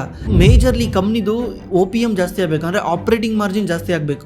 ಆಪ್ರೇಟಿಂಗ್ ಮಾರ್ಜಿನ್ ಜಾಸ್ತಿ ಆಗ್ತಾ ಇದ್ದರೆ ಒಂದು ಇಂಡಿಕೇಶನ್ ಸಿಗುತ್ತೆ, ಕಂಪ್ನಿ ತನ್ನ ಆಪ್ರೇಷನ್ ಲೆವೆಲ್ನ ಇಂಪ್ರೂವ್ ಮಾಡ್ಕೊತಿದ್ದಾನೆ, ಇಲ್ಲ ಹೊಸದು ಯಾವುದನ್ನ ಪ್ರಾಡಕ್ಟ್ನ ಲಾಂಚ್ ಮಾಡಿದ್ದಾನೆ, ಇದರಿಂದ ಇವನಿಗೆ ಹೈ ರಿಯಲೈಸೇಷನ್ ಸಿಗ್ತಾ ಇದೆ ಅಂತ. ಈಗ ಎಕ್ಸಾಂಪಲ್ಲು, ಕಂಪ್ನಿ ಮುಂಚೆ ಟೊಮೊಟೋನ ಬೆಳೆದು ಸೆಲ್ ಮಾಡ್ತಾ ಇರ್ತಾನೆ. ಟೊಮೊಟೊ ಬಂದ್ಬಿಟ್ಟು 100 ರೂಪಾಯಿ kg ಟೊಮೊಟೊ ಸೆಲ್ ಮಾಡ್ತಾ ಇರ್ತಾನೆ. ಈಗ ಇವನೇನಾದ್ರು ಗ್ರೋತ್ ಬರಬೇಕಂದ್ರೆ, ಏನಾದರೂ ಈ ಕಂಪ್ನಿನ ಗ್ರೋತ್ ತಗೊಂಡೋಗ್ಬೇಕಂದ್ರೆ ಏನು ಮಾಡಬೇಕು? ಮುಂಚೆ 100 kg ಮಾಡ್ತಿದ್ರೆ ಇವಾಗ 150 kg ಮಾಡಬೇಕು, 200 kg ಮಾಡಬೇಕು, ಈ ಥರ ಗ್ರೋತ್ ಮಾಡ್ಕೊಂಡು ಹೋಗ್ಬೇಕಾ? ಇದೇ ಥರ ಗ್ರೋತ್ ಅಲ್ದಲ್ಲೇ ಇನ್ನೊಂದು ಥರನೂ ಗ್ರೋತ್ ಮಾಡ್ಬೋದು. ಹೆಂಗಂದರೆ ಕಂಪನಿ ರಿಯಲೈಸೇಷನ್ನ ಜಾಸ್ತಿ ಮಾಡ್ಕೊಬೇಕು. ಅಂದರೆ ಕಂಪ್ನಿ ಹೊಸ ಪ್ರಾಡಕ್ಟ್ನ ಲಾಂಚ್ ಮಾಡಬೇಕು. ಈಗ ಎಕ್ಸಾಂಪಲ್ಲು, ಸೇಮ್ ಟೊಮೊಟೊ ಇಂದ ಕಂಪ್ನಿ ಏನು ಮಾಡ್ದ, ಬ್ಯಾಕ್ವರ್ಡ್ ಇಂಟಿಗ್ರೇಷನ್ ಮಾಡಿ ಅಲ್ಲಿ ಅವನು ಟೊಮೊಟೊ ಕೆಚಪ್ ಮಾಡೋಕ್ಕೆ ಸ್ಟಾರ್ಟ್ ಮಾಡ್ದ. ಈ ಟೊಮೊಟೊ ಕೆಚಪ್ ಮಾಡಿದ ತಕ್ಷಣ ಏನಾಯಿತು, ಟೊಮೊಟೊ ಕೆಚಪ್ನ ಈಗ ಅವನು 100 ರೂಪಾಯಿಗೆ ಸೆಲ್ ಮಾಡೋಕ್ಕಾಗಲ್ಲ. ಈಗ ಆ ಟೊಮೊಟೊ ಕೆಚಪ್ನ kg 200 ರೂಪಾಯಿ, 250 ರೂಪಾಯಿಗೆ ಸೆಲ್ ಮಾಡ್ತಾ ಇದ್ದಾನೆ. ಇದರಿಂದ ಏನು ಅರ್ಥ ಹೇಳಿ? ಕಂಪ್ನಿದು ಮಾರ್ಜಿನ್ ಇಂಪ್ರೂವ್ ಆಗುತ್ತೆ. ಯಾಕಂದರೆ ಕಂಪನಿ ಮುಂಚೆ 100 kg ಸೆಲ್ ಮಾಡಿದ್ರೆ 100 ರೂಪಾಯಿ ದುಡಿತಿದ್ದ ಅಂದರೆ ಇವಾಗ ಅದೇ 100 kg ಸೆಲ್ ಮಾಡಿ 1000 ರೂಪಾಯಿ ದುಡಿತಾ ಇದ್ದಾನೆ. ಯಾಕಂದರೆ ಇಲ್ಲಿ ವ್ಯಾಲ್ಯೂ ಆ್ಯಡೆಡ್ ಪ್ರಾಡಕ್ಟ್ನ ಲಾಂಚ್ ಮಾಡಿದ್ದಾನೆ. ಈ ಥರ ಏನಾದರೂ ಮಾಡಿದಾಗ ಕಂಪ್ನಿದು PE ಎಕ್ಸ್ಪ್ಯಾಂಡ್ ಆಗೋಗುತ್ತೆ. ಯಾಕಂದರೆ ಕಂಪ್ನಿದು ಫ್ಯೂಚರ್ ಅರ್ನಿಂಗ್ಸ್ ಜಾಸ್ತಿ ಆಗುತ್ತೆ. ಫ್ಯೂಚರಲ್ಲಿ ಕಂಪ್ನಿ ಮಾಡೋ ಲಾಭ ಜಾಸ್ತಿ ಆಗೋದ್ರಿಂದ ಜನಗಳು ನಾನು ಬೈ ಮಾಡ್ತೀನಿ ಅಂತ ಬಂದು ಬೈ ಮಾಡ್ತಾರೆ. ಅವಾಗ PE ಎಕ್ಸ್ಪ್ಯಾಂಡ್ ಆಗುತ್ತೆ. ಎರಡನೇದು ಜಿಯೋಗ್ರಾಫಿಕಲ್ ಎಕ್ಸ್ಪ್ಯಾನ್ಷನ್ ಅಂದರೆ ಕಂಪನಿ ಈ ದೇಶದಿಂದ ತನ್ನ ಬೇರೆ ದೇಶಕ್ಕೆ ಹೋಗಿ ಸೆಲ್ ಮಾಡೋದು. ಈಗ ಎಕ್ಸಾಂಪಲ್ಲು, ನಮ್ಮ ಇಂಡಿಯನ್ 2 ವೀಲರ್ ಕಂಪ್ನಿಗಳಿದಾವಲ್ಲ, ಇಂಡಿಯನ್ 2 ವೀಲರ್ ಕಂಪ್ನಿಗಳು ಏನು ಮಾಡಿದ್ರು, ಇವರು ಬೇರೆ ದೇಶಕ್ಕೆ ಹೋಗಿ ಸೆಲ್ ಮಾಡಬೇಕು ಅಂತ ಇವರು ಡೈರೆಕ್ಟು ಅಮೇರಿಕಾ, ಚೈನಾ ಈ ಥರ ಚೂಸ್ ಮಾಡಲಿಲ್ಲ. ಇವ್ರೇನು ಮಾಡಿದ್ರು, ಹೋಗಿ ಆಫ್ರಿಕನ್ ಕಂಟ್ರಿಗಳಲ್ಲಿ ಹೋಗಿ ಸೆಲ್ ಮಾಡಿದ್ರು. ಆಫ್ರಿಕನ್ ಕಂಟ್ರಿಗಳನ್ನ ಟಾರ್ಗೆಟ್ ಮಾಡಿದ್ರು. ಯಾಕಂದರೆ ಆಫ್ರಿಕನ್ ಕಂಟ್ರಿಗಳಲ್ಲಿ ಚೈನಾ ಆಲ್ರೆಡಿ ಸೇಲ್ ಮಾಡ್ತಾ ಇದ್ದ, ಅದು ಲೋ ಕ್ವಾಲಿಟಿ ಆಗಿತ್ತು, ಆಮೇಲೆ ಲೋ ಪ್ರೈಸ್ ಆಗಿತ್ತು. ಇವರು ಸ್ವಲ್ಪ ಪ್ರೈಸ್ ಜಾಸ್ತಿ ಮಾಡಿ ಹೈ ಕ್ವಾಲಿಟಿ ಕೊಟ್ಟಿದ್ರಿಂದ ಅಲ್ಲಿನ ಕಸ್ಟಮರ್ಗಳು ಇಂಡಿಯನ್ 2 ವೀಲರ್ ಕಂಪ್ನಿಗಳನ್ನ ಅಡಾಪ್ಟ್ ಮಾಡ್ಕೊಳಕ್ಕೆ ಸ್ಟಾರ್ಟ್ ಮಾಡಿದ್ರು. ಇದರಿಂದ ಏನಾಯ್ತು ಹೇಳಿ, ಕಂಪ್ನಿಗೆ ಹೊಸ ರೆವಿನ್ಯೂ ಬರೋಕ್ಕೆ ಸ್ಟಾರ್ಟ್ ಆಯಿತು. ಹೊಸ ರೆವಿನ್ಯೂ ಬೇರೆ ದೇಶದಿಂದ ಬರೋಕ್ಕೆ ಸ್ಟಾರ್ಟ್ ಆಯಿತು. ಇದರಿಂದ ಕಂಪ್ನಿದು PE ಎಕ್ಸ್ಪ್ಯಾಂಡ್ ಆಗುತ್ತೆ. ನೆಕ್ಸ್ಟ್ ಬಂದ್ಬಿಟ್ಟು growth in end user industry. End user ಅಂದರೆ, ಈಗ ಎಕ್ಸಾಂಪಲ್ಲು, ನಾನು ಒಂದು ಏನೋ ರಾ ಮೆಟೀರಿಯಲ್ ತಯಾರು ಮಾಡ್ತಾ ಇದ್ದೀನಿ, ಒಂದು ಬ್ರೆಡ್ಡಿಗೆ ರಾ ಮೆಟೀರಿಯಲ್ನ ನಾನು ಗೋಧಿ ಬೆಳೀತಾ ಇದ್ದೀನಿ ಅನ್ಕೊಳ್ಳಿ. ಈ ಗೋಧಿ ಯೂಸ್ ಆಗಬೇಕಂದ್ರೆ ಬ್ರೆಡ್ ಜಾಸ್ತಿ ಸೇಲ್ ಆಗಬೇಕು. ಬ್ರೆಡ್ ಸೇಲ್ ಮಾಡೋದು ಯಾರು? ಬೇಕರಿಗಳು, ಅವರು ಇವರು ಸೇಲ್ ಮಾಡ್ತಾರೆ. ಈ ಬ್ರೆಡ್ ಎಷ್ಟು ಜಾಸ್ತಿ ಸೇಲ್ ಆಗುತ್ತೋ ಅಷ್ಟು ಜಾಸ್ತಿ ನನಗೆ ಸೇಲ್ಸ್ ಆಗುತ್ತೆ. ಯಾಕಂದರೆ ಇವ್ರು ಸೇಲ್ ಆದರೆ ತಾನೇ ಅವ್ರು ನನ್ನ ಹತ್ರ ಬಂದ್ಬಿಟ್ಟು ಗೋಧಿ ತಯಾರು ಮಾಡೋದು, ಅದರಿಂದ ಮೈದಾ ಮಾಡೋದು, ಅದರಿಂದ ಬ್ರೆಡ್ ಮಾಡೋದು. ಈಗ ಡೈರೆಕ್ಟ್ ನಾನೇ ಸೆಲ್ ಮಾಡೋಕ್ಕಾಗಲ್ವಾ? ಈಗ ನಂದು ಎಂಡ್ ಇಂಡಸ್ಟ್ರಿ ಇರೋದೇ ಬ್ರೆಡ್ ಇಂಡಸ್ಟ್ರಿ. ಬ್ರೆಡ್ ಸೆಲ್ ಆದ್ರೇ ನಂದು ಗ್ರೋ ಆಗೋದು. ಇದನ್ನೇ ಎಂಡ್ ಇಂಡಸ್ಟ್ರಿ ಗ್ರೋ ಆಗೋದು ಅಂತ ಹೇಳ್ತಾರೆ. ಇದು FMCG ಕಂಪ್ನಿಗಳಲ್ಲಿ, ಈ ಕಂಪ್ನಿಗಳು ಏನಾದರೂ ಹೊಸ ಬ್ರ್ಯಾಂಡ್ನ ಇಂಟ್ರೊಡ್ಯೂಸ್ ಮಾಡಿಸಿದ್ರೆ, ಅಂದರೆ ಈಗ ಏನಾಗಿರುತ್ತೆ, ಕಂಪ್ನಿನಲ್ಲಿ ಆಲ್ರೆಡಿ ಗ್ರೋತ್ ಸ್ಟಾಪ್ ಆಗಿಬಿಟ್ಟಿರುತ್ತೆ. ನೀವು ನೋಡಿರ್ಬೋದು, ಕೋಲ್ಗೇಟು ಪ್ರತಿಯೊಬ್ಬರು ಮನೆಗೆ ಯೂಸ್ ಮಾಡ್ತೀರಾ. ಈ ಕೋಲ್ಗೇಟ್ದು ನೀವು ಲಾಸ್ಟು 5 ರಿಂದ 6 ವರ್ಷದ್ದು ಗ್ರೋತ್ ತೆಗೆದು ನೋಡಿ, ಆಲ್ಮೋಸ್ಟ್ 0, 1%, 2% ಗ್ರೋತ್ ಆಗ್ತಿದ್ದಾನೆ. ಯಾಕೆ ಗೊತ್ತಾ? ಯಾಕಂದರೆ ಎಲ್ಲರ ಮನೆಯಲ್ಲೂ ಬ್ರಷ್ ಮಾಡ್ತಾರೆ, ಎಲ್ಲರ ಮನೆಯಲ್ಲೂ ಪೇಸ್ಟ್ ಯೂಸ್ ಮಾಡ್ತಾರೆ. ಈಗ ಒಂದು ಗ್ರೋತ್ ತರಬೇಕಂದ್ರೆ ಏನು ಮಾಡಬೇಕು? ಹೊಸಬ್ರು ಯೂಸ್ ಮಾಡೋಕ್ಕೆ ಸ್ಟಾರ್ಟ್ ಮಾಡಬೇಕು. ಈಗ ಹೊಸಬ್ರು ಯೂಸ್ ಮಾಡಬೇಕಂದ್ರೆ ಹೊಸ ಮಕ್ಕಳು ಹುಟ್ಟಬೇಕು. ಹೊಸ ಮಕ್ಕಳು ವರ್ಷಕ್ಕೆ ಎಷ್ಟು ಜನ ಹುಡ್ತಾರೆ? ಅದು 0.3% ಇದೆ ನಮ್ಮ ಇಂಡಿಯಾದಲ್ಲಿ ಪಾಪ್ಯುಲೇಷನ್ ಗ್ರೋತು. ಈಗ ಈ ಇಂಡಸ್ಟ್ರಿ ಏನಾದರೂ 12-13% ಗ್ರೋತ್ ಆಗಬೇಕಂದ್ರೆ ಒಂದೇನು ಮಾಡ್ಬೋದು, ಪ್ರೈಸ್ ಜಾಸ್ತಿ ಮಾಡ್ಬೋದು, ಇಲ್ಲ ಮಾರ್ಕೆಟ್ ಶೇರ್ನ ಗ್ರ್ಯಾಬ್ ಮಾಡ್ಬೋದು. ಈ ಕೋಲ್ಗೇಟ್ ಆಲ್ರೆಡಿ ಮಾರ್ಕೆಟ್ ಲೀಡರ್ ಅಲ್ವಾ? ಕೋಲ್ಗೇಟ್ ಆಲ್ರೆಡಿ ಮಾರ್ಕೆಟ್ ಲೀಡರ್, ಇವ್ನು ಯಾರು ಮಾರ್ಕೆಟ್ನ ಗ್ರ್ಯಾಬ್ ಮಾಡ್ತಾನೆ? ಪ್ರೈಸ್ ಜಾಸ್ತಿ ಮಾಡಿದ್ರೆ ಎರ್ರಬಿರಿ ಜಾಸ್ತಿ ಮಾಡೋಕ್ಕಾಗಲ್ಲ, ಇನ್ಫ್ಲೇಷನ್ ಪ್ರಕಾರ ಜಾಸ್ತಿ ಮಾಡ್ಕೊಂಡು ಹೋಗ್ಬೇಕು. ಈಗ ಗ್ರೋತ್ ತರಬೇಕಂದ್ರೆ ಆಲ್ಮೋಸ್ಟ್ ಇಂಪಾಸಿಬಲ್ ಅವನಿಗೆ. ಅದಕ್ಕೆ ಅವನೇನು ಮಾಡ್ತಾನೆ, ಬೇರೆ ಪ್ರಾಡಕ್ಟ್ನ ಲಾಂಚ್ ಮಾಡ್ತಾನೆ, ಹೊಸ ನ್ಯೂ ಬ್ರ್ಯಾಂಡ್ಗಳನ್ನ ಲಾಂಚ್ ಮಾಡ್ತಾನೆ. ಏನಂದರೆ ಬ್ರಷ್ ಇರ್ಬೋದು, ಮೌತ್ ವಾಶ್ನರ್ಸ್ ಇರ್ಬೋದು, ಇದರಲ್ಲೇ ಯಾವ್ದಾನ ಪ್ರಾಡಕ್ಟ್ನ ಲಾಂಚ್ ಮಾಡ್ತಾನೆ, ಇದರಿಂದ ಹೊಸ ಗ್ರೋತ್ ಬರುತ್ತೆ ಅಂತ. ಈ ಥರ ಯಾವ್ದಾನ ಪ್ರಾಡಕ್ಟ್ ಲಾಂಚ್ ಮಾಡ್ತಿದ್ದಾರೆ ಅಂದರೆ there will be a chance of high margin growth ಆಗೋ ಚಾನ್ಸ್ ಇರುತ್ತೆ. ಆಮೇಲೆ ಡಿಸ್ಟ್ರಿಬ್ಯೂಷನ್ನ ಎಕ್ಸ್ಪ್ಯಾಂಡ್ ಮಾಡ್ತಿದ್ದಾನೆ ಅಂದರೆ, ಈಗೇನು ಆಕ್ಚುಲಿ ಎಕ್ಸಿಸ್ಟಿಂಗ್ ಡಿಸ್ಟ್ರಿಬ್ಯೂಷನ್ ಇರುತ್ತಲ್ಲ ಅದನ್ನು ಎಕ್ಸ್ಪ್ಯಾಂಡ್ ಮಾಡ್ತಿದ್ದಾನೆ ಅಂದರೆ we should think that company will grow further ಅಂತ. ಈ ನ್ಯೂಸ್ ಎಲ್ಲ ನಿಮಗೆ ಕಾನ್ ಕಾಲಲ್ಲೇ ಸಿಗುತ್ತೆ. ಕಾನ್ ಕಾಲ್ ಬಿಟ್ಟರೆ ಇನ್ನೆಲ್ಲೂ ಸಿಗಲ್ಲ. ಕಾನ್ ಕಾಲ್ ಎಲ್ಲಿ ಸಿಗುತ್ತೆ ಅಂದರೆ ನೀವು ಸ್ಕ್ರೀನರಿಗೆ ಬಂದು ಫಾಲ್ ಲಾಸ್ಟಲ್ಲಿ ಬಂದರೆ ಇಲ್ಲಿ ಕಾನ್ ಕಾಲ್ಸ್ ಅಂತ ಇರುತ್ತೆ. ಕಾನ್ ಕಾಲ್ಸಲ್ಲಿ ಟ್ರಾನ್ಸ್ಕ್ರಿಪ್ಟ್ ಅಂತ ಇರುತ್ತೆ. ಟ್ರಾನ್ಸ್ಕ್ರಿಪ್ಟ್ನ ತೆಗೆದು ನೀವು ಓದಲೇಬೇಕು, ಬೇರೆ ದಾರಿ ಇಲ್ಲ. ಇಲ್ಲ PPT ಓಪನ್ ಮಾಡಿದ್ರು ಅಲ್ಲೂ ಒಂದೊಂದ್ಸಲ ಎಕ್ಸ್ಪ್ಲೇನ್ ಮಾಡಿರ್ತಾರೆ, ಒಂದ್ಸಲ ಮ್ಯಾನೇಜ್ಮೆಂಟ್ ಹೇಳಿರ್ತಾರೆ ಏನಂದರೆ ನಾವು ಈ ಥರ ಮಾಡ್ತಾ ಇದ್ದೀವಿ ಅಂತ. ಡಿಸ್ಟ್ರಿಬ್ಯೂಷನ್ನ ಜಾಸ್ತಿ ಮಾಡ್ಕೊಂಡು ಹೋಗ್ತಾ ಇದ್ದಾರೆ ಅಂದರೆ ಇವರು ಹೊಸ ಊರುಗಳಲ್ಲಿ ಎಂಟ್ರಿ ಆಗ್ತಾ ಇದ್ದಾರೆ. ಹೊಸ ಊರುಗಳಲ್ಲಿ ಎಂಟ್ರಿ ಆದರೆ ಏನಾಗುತ್ತೆ, ಹೊಸ ಸೇಲ್ಸ್ ಬರುತ್ತಾ? ಸೇಲ್ಸ್ ಬರೋದ್ರಿಂದ ಏನಾಗುತ್ತೆ, ರೆವಿನ್ಯೂ ಜಾಸ್ತಿ ಆಗುತ್ತಾ? ಆಮೇಲೆ ಅಕ್ವೈಸೇಷನ್ ಮಾಡೋದ್ರಿಂದನೂ ರೆವಿನ್ಯೂ ಗ್ರೋ ಆಗುತ್ತೆ. ಈಗ ನೀವು ನೋಡಿರ್ತಿರ್ತೀರ FMCG ಕಂಪ್ನಿಗಳು ಜಾಸ್ತಿ ಬೇರೆ ಬ್ರ್ಯಾಂಡ್ಗಳನ್ನ ಬೈ ಮಾಡಿಬಿಡ್ತಾರೆ, ಆಲ್ರೆಡಿ ಎಕ್ಸಿಸ್ಟಿಂಗ್ ಬ್ರ್ಯಾಂಡ್ನ ಬೈ ಮಾಡ್ತಾರೆ. ಈಗ ನೀವು ಬಿಯರ್ಡೋ ಅಂತ ಯೂಸ್ ಮಾಡ್ತಿದ್ರಿ ಗೊತ್ತಾ, ಸೆಟ್ವೆಟ್ ಜೆಲ್, ಇದೆಲ್ಲನೂ ಬೇರೆ ಬ್ರ್ಯಾಂಡ್ ಕಂಪ್ನಿಗಳು ಇದನ್ನು ಏನು ಮಾಡ್ದ, ಮಾರಿಕೋ ಹೋಗಿ ಅಕ್ವೈರ್ ಮಾಡ್ದ. ಈಗ ಬಿಯರ್ಡೋ ಮಾರಿಕೋ ಅಂಡರಲ್ಲಿದೆ. ಈ ಥರ ಆಲ್ರೆಡಿ ಸ್ವಲ್ಪ ಗ್ರೋ ಆಗ್ತಿದ್ರೆ ಇವರು ಅಕ್ವೈರ್ ಮಾಡಿಬಿಡ್ತಾರೆ, ಯಾಕಂದರೆ ಇವ್ರ ಕ್ಯಾಶ್ ಜಾಸ್ತಿ ಇರುತ್ತೆ. ಇವಾಗ ಏನಾಗುತ್ತೆ, ಡಿಸ್ಟ್ರಿಬ್ಯೂಷನ್ ಅಂಡರ್ ಬಂದ ತಕ್ಷಣ ಕಂಪ್ನಿ ಇನ್ನೂ ಫಾಸ್ಟಾಗಿ ರ್ಯಾಪಿಡ್ಲಿ ಗ್ರೋ ಆಗುತ್ತೆ. ಯಾಕಂದರೆ ಒಂದು ಆಲ್ರೆಡಿ ಡಿಸ್ಟ್ರಿಬ್ಯೂಷನ್ ಇದೆಯಾ, ಈ ಡಿಸ್ಟ್ರಿಬ್ಯೂಷನ್ ಜೊತೆ ಇದನ್ನು ಪುಷ್ ಮಾಡಿಸ್ತಾನೆ. ಇದನ್ನು ನನ್ನ ಅಂಗಡಿ ಇದೆ, ನಮ್ಮದೇ ಮಾರಿಕೋದ ಇಟ್ಕೊ ಒಂದೆರಡು ದಿವಸ ಅಂಗಡಿನಲ್ಲಿ ಅಂತ ಹೇಳಿಸ್ತಾನೆ. ಇದರಿಂದ ಪುಷ್ ಮಾಡಿಸ್ತಾನೆ. ಇದರಿಂದ ಸೇಲ್ಸ್ ಇನ್ಕ್ರೀಸ್ ಆಗುತ್ತೆ. ಅಕ್ವೈಸೇಷನ್ ಮಾಡೋದ್ರಿಂದ ಇನ್ಕ್ರೀಸ್ ಆಗುತ್ತೆ. ಒಂದೊಂದ್ಸಲ ಅಕ್ವೈಸೇಷನ್ ಫೇಲ್ ಆಗುತ್ತೆ. ಲಾಸ್ಟ್ ಅಂದರೆ ಕ್ಯಾಪೆಕ್ಸ್ ಎಕ್ಸ್ಪ್ಯಾಂಡ್ ಮಾಡೋದ್ರಿಂದ. ನೀವು ನೋಡ್ತಿರ್ಬೋದು, ಕಾನ್ ಕಾಲಲ್ಲೂ ನೀವು ಬೇಕಾದ್ರೆ ಅಟೆಂಡ್ ಆದರೆ ಗೊತ್ತಾಗ್ಬೋದು, ಕ್ಯಾಪೆಕ್ಸ್ ಎಕ್ಸ್ಪ್ಯಾಂಡ್ ಮಾಡ್ತಿರ್ತಾರೆ ಕಂಪ್ನಿಗಳು. ಕಂಪ್ನಿ ಹತ್ರ ಏನಾದರೂ 100 kg ತಯಾರು ಮಾಡೋಕ್ಕೆ ಏನಾದರೂ ಕೆಪಾಸಿಟಿ ಇದ್ದರೆ ಕಂಪ್ನಿ ಅದನ್ನು 200 kg ಕೆಪಾಸಿಟಿ ಎಕ್ಸ್ಪ್ಯಾಂಡ್ ಮಾಡೋಕ್ಕೆ ತಯಾರು ಮಾಡುತ್ತೆ. ಇನ್ನು 2 ವರ್ಷದಲ್ಲಿ ನಾನು ಕೆಪಾಸಿಟಿ ಎಕ್ಸ್ಪ್ಯಾಂಡ್ ಮಾಡ್ತಿದ್ದೀನಿ 200 kgಗೆ ಅಂತ. ಒಂದ್ಸಲ ಇದು ಕೆಪಾಸಿಟಿ ಎಕ್ಸ್ಪ್ಯಾನ್ಷನ್ ಮುಗಿದ ಮೇಲೆ 200 kg ಸೇಲ್ಸ್ ಆಗ್ಬೇಕು ತಾನೆ. ಸುಮ್ಮನೆ ಅಂತೂ ಅವನು ಕೆಪಾಸಿಟಿ ಎಕ್ಸ್ಪ್ಯಾಂಡ್ ಮಾಡಲ್ವಾ? ಅವನಿಗೆ ಗ್ರೋತ್ ಕಾಣ್ತಾ ಇದೆಯಾ? ಅವನಿಗೆ ಕಸ್ಟಮರ್ ಹಿಂದಿಂದ ಬೀಳ್ತಿದ್ದಾರೆ ಅಂತ ತಾನೇ, ಗ್ರೋತ್ ಕಾಣ್ತಾ ಇರೋದಕ್ಕೆ ತಾನೇ ಅವ್ನು ಕೆಪಾಸಿಟಿ ಎಕ್ಸ್ಪ್ಯಾಂಡ್ ಮಾಡ್ತಿದ್ದಾನೆ ಅಂದರೆ ಅರ್ಥನೇ ಗ್ರೋತ್ ಹಿಂದೆ ಬರ್ತಾ ಇದೆ ಅಂತ. ಸ್ವಲ್ಪ ಲೇಟ್ ಆಗ್ಬೋದು, ಅದು ಪ್ರಾಜೆಕ್ಟ್ ಮುಗಿಯೋ ಅಷ್ಟೊತ್ತಿಗೆ. ಒನ್ಸ್ ಪ್ರಾಜೆಕ್ಟ್ ಮುಗಿದ್ಮೇಲೆ ಇಲ್ಲಿ ಕೆಪಾಸಿಟಿ ಎಕ್ಸ್ಪ್ಯಾಂಡ್ ಆಗಿರುತ್ತಲ್ಲ, ಈಗ 100 kgಯಿಂದ 200 kg ಆಗಿರುತ್ತಲ್ಲ, ಈ ಎಕ್ಸ್ಟ್ರಾ 100 kg ಅವ್ನು ಸೆಲ್ ಮಾಡಲೇಬೇಕು. ಆ 100 kgದು ಇವನಿಗೆ ವಾಪಸ್ ರೆವಿನ್ಯೂ ಬರುತ್ತೆ. ಇದರಲ್ಲಿ ಯಾವುದಾದ್ರೂ ಒಂದು ಈ ಕಂಪ್ನಿ ಮಾಡ್ತಾ ಇದೆ ಅಂದರೆ ಆವಾಗ ಆಟೋಮೆಟಿಕ್ಲಿ PE ಎಕ್ಸ್ಪ್ಯಾಂಡ್ ಆಗುತ್ತೆ, ಬಿಕಾಸ್ ಅರ್ನಿಂಗ್ ರ್ಯಾಪಿಡ್ಲಿ ಗ್ರೋ ಆಗುತ್ತೆ. ಯಾವಾಗ ಅರ್ನಿಂಗ್ಸ್ ರ್ಯಾಪಿಡ್ಲಿ ಗ್ರೋ ಆಗುತ್ತೆ ಆವಾಗ PE ಎಕ್ಸ್ಪ್ಯಾಂಡ್ ಆಗುತ್ತೆ. ಇದೇ ಥರನೇ ನಾವು ಮಲ್ಟಿ ಬ್ಯಾಗರ್ ಸ್ಟಾಕ್ಸ್ನ ಹುಡುಕ್ಬೋದು. ಈ ವ್ಯಾಲ್ಯೂ ಇನ್ವೆಸ್ಟಿಂಗಲ್ಲಿ ಪ್ರಾಬ್ಲಮ್ ಏನಂದರೆ 1 ವರ್ಷ ಅಲ್ಲ 2 ವರ್ಷ ಅಲ್ಲ, ಜಾಸ್ತಿ ಟೈಮ್ ತೊಗೊಳುತ್ತೆ. ಈಗ ಎಕ್ಸಾಂಪಲ್ಗೆ ಯಾವುದನ್ನ ಒಂದು ಕಂಪ್ನಿ ಬೈ ಮಾಡಿದರೆ ಆ ಕಂಪ್ನಿ ವ್ಯಾಲ್ಯೂ ಇದೆ ಅಂತ ಬೈ ಮಾಡಿರ್ತಾರೆ. ಆ ಕಂಪ್ನಿ ಮತ್ತೆ ಏನಾದರೂ ಔಟ್ ಪರ್ಫಾರ್ಮ್ ಮಾಡಬೇಕು, ಕಂಪ್ನಿ ಮತ್ತೆ ಏನಾದರೂ ಮೀನ್ ಟು ರಿವರ್ಸ್ ಆಗಬೇಕಂದ್ರೆ it take time. Mean to reverse ಆಗಲೇಬೇಕು, ಆದರೆ ಟೈಮ್ ತೊಗೊಳುತ್ತೆ. ಈಗ ಆ್ಯಕ್ಚುಲಿ ನೀವೇನಾದರೂ ಇನ್ವೆಸ್ಟ್ ಮಾಡ್ತಾ ಇದ್ದರೆ ನಿಮಗೆ 3 ತಿಂಗಳು 4 ತಿಂಗಳಲ್ಲೇ ರಿಸಲ್ಟ್ ಬರಬೇಕು. 3 ತಿಂಗಳಲ್ಲೇ ರಿಟರ್ನ್ ಬರಲಿಲ್ಲದ್ರೆ ನಿಮಗೆ ಫಿಯರ್ ಆಫ್ ಮಿಸ್ಸಿಂಗ್ ಔಟ್ ಆಗ್ತಾ ಇರುತ್ತೆ. ಯಾಕಂದರೆ ನನ್ನ ಫ್ರೆಂಡ್ ಪೋರ್ಟ್ಫೋಲಿಯೋ ಮೇಲೆ ಹೋಗ್ತಾ ಇದೆ, ನನ್ನ ಪೋರ್ಟ್ಫೋಲಿಯೋ ಅಲ್ಲೇ ಇದೆ. ನನ್ನ ಫ್ರೆಂಡ್ 100 ರೂಪಾಯಿ ಹಾಕಿದ್ದೆ, ಅವಾಗ ಒಂದು 150 ರೂಪಾಯಿ ಆಗಿದೆ, ನಂದು ಇನ್ನೂ ಅಲ್ಲೇ ಇದೆ 110 120 ಸಾಯ್ತಾ ಇದೆ. That means I am missing something ಅಂತ ನಿಮ್ಗೆ ಅನ್ನಿಸ್ತಾ ಇರುತ್ತೆ. ಇದನ್ನೇ ಫಿಯರ್ ಆಫ್ ಮಿಸ್ಸಿಂಗ್ ಔಟ್ ಅಂತಾರೆ. ಇದನ್ನೆಲ್ಲ ನೀವು ತಡ್ಕೊಂಡು ಇಟ್ಕೊತೀರಾ ಅಂದರೆ ನೀವು ವ್ಯಾಲ್ಯೂ ಇನ್ವೆಸ್ಟಿಂಗಲ್ಲಿ ಬರಬೇಕು. ಇದರಲ್ಲೇ ಮಲ್ಟಿ ಬ್ಯಾಗರ್ನ ಸೃಷ್ಟಿ ಮಾಡೋಕ್ಕಾಗೋದು.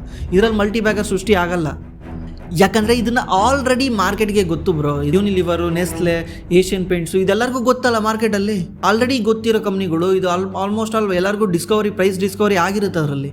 ಇಲ್ಲಿ ನಿಮಗೆ ಎಕ್ಸ್ಟ್ರಾ ತಲೆ ಉಪಯೋಗಿಸೋದೇನೂ ಇರಲ್ಲ. ಅದರಿಂದ ಅದರಲ್ಲಿ ಅಷ್ಟೊಂದು ಗ್ರೋತ್ ಸಿಗಲ್ಲ. ಇದರಲ್ಲಿ ಭಾಳ ಗ್ರೋತ್ ಸಿಗುತ್ತೆ, ಆದರೆ ಇದರಲ್ಲಿ ತುಂಬ ಪ್ರಾಬ್ಲಮ್ ಇದೆ. ಪ್ರಾಬ್ಲಮ್ ಅಂದರೆ ಪೇಷನ್ಸೇ ಜಾಸ್ತಿ. ಪೇಷನ್ಸ್ಗೆ ತುಂಬ ಇಲ್ಲಿ ರೆಸ್ಪೆಕ್ಟ್ ಮಾಡಬೇಕು, ಆವಾಗಲೇ ನಿಮಗೆ ದುಡ್ಡು ಮಾಡೋಕ್ಕಾಗುತ್ತೆ. ಈಗ ಎಕ್ಸಾಂಪಲ್ ನೋಡಿ, ಎಷ್ಟೋ ಜನ ಇಗ್ನೋರ್ ಮಾಡಿದರು HDFC ಬ್ಯಾಂಕು ಮತ್ತು ಕೋಟಕ್ ಬ್ಯಾಂಕ್ನ. ನಾನು ರೀಸೆಂಟ್ಲಿ ವಿಡಿಯೋ ಮಾಡಿದ್ದೆ ಕೋಟಕ್ ಬ್ಯಾಂಕ್ HDFC ಬ್ಯಾಂಕ್ ಬಗ್ಗೆ. ನಾನು 1400 ರೂಪೀಸ್ ಇರ್ಬೇಕಾದ್ರೆ ಮಾಡಿದ್ದೆ. ಇವಾಗ ಎಷ್ಟಿದೆ HDFC ಬ್ಯಾಂಕ್? ಆಲ್ಮೋಸ್ಟ್ 1700 ಇದೆ. ಕೋಟಕ್ಕು 1800 ಇದೆ. ಅಂದರೆ ಯಾವಾಗ ಮಾರ್ಕೆಟ್ ಇಗ್ನೋರ್ ಮಾಡುತ್ತಲ್ಲ ಕಂಪ್ನಿಗಳ್ನ, ಯಾವಾಗ ಮಾರ್ಕೆಟ್ ಅದ್ರ ಬಗ್ಗೆ ತಲೆ ಕೆಡಿಸ್ಕೊಳಲ್ಲ, ಆವಾಗ ಹೋಗಿ ಅಲ್ಲಿ ಕೈ ಹಾಕಿದಾಗ we can make something profit. But ಆದರೆ ಸಡನ್ಲಿ ರಿಸಲ್ಟ್ ಬರೋಲ್ಲ, ಇಟ್ ಟೇಕ್ ಟೈಮ್. ಆದರೆ ಅಶೂರ್ ರಿಟರ್ನ್ ಬರುತ್ತೆ. ಒಂದೊಂದ್ಸಲ ಕಂಪ್ನಿ ಚೀಪಾಗಿ ಸಿಗ್ತಾ ಇದೆ ಅಂದರೆ ಸುಮ್ಮನೆ ನಂಬಕ್ಕೆ ಹೋಗ್ಬೇಡಿ, ಆ ಕಂಪ್ನಿನ ಕ್ಲೀನಾಗಿ ರಿಸರ್ಚ್ ಮಾಡಿ.